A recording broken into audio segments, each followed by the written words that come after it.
Le Togo a intégré depuis quelques années dans son plan de développement national la réduction des émissions de gaz à effet de serre dues à la déforestation et à la dégradation des forêts REDD+.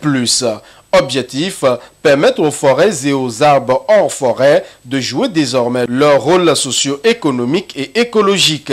Mais pour le faire, il convient de mener une évaluation environnementale et sociale stratégique afin d'adapter le processus de la REDD+ aux réalités du pays.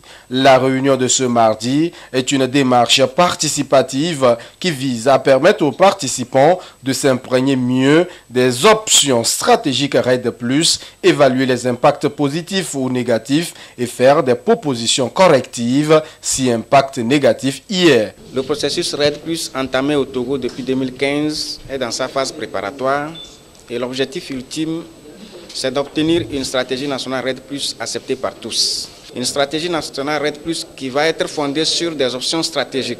C'est dans le but de partager avec les parties prenantes sur le contenu de ces impacts positifs ou négatifs potentiels que cet atelier se tient ce matin pour une présentation beaucoup plus générale sur le travail attendu du cabinet chargé de conduire cette évaluation environnementale, sociale et stratégique et sur leur participation de façon inclusive et participative également dans le cadre de l'élaboration de la stratégie nationale REDD+.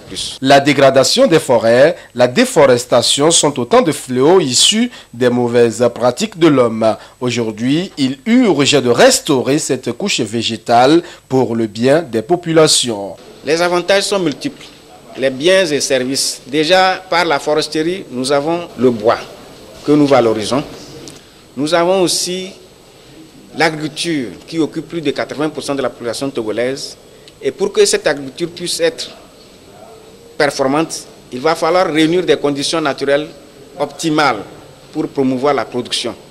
D'où la nécessité d'avoir la bonne gestion des ressources forestières comme base fondamentale pour relancer tous les secteurs d'activité.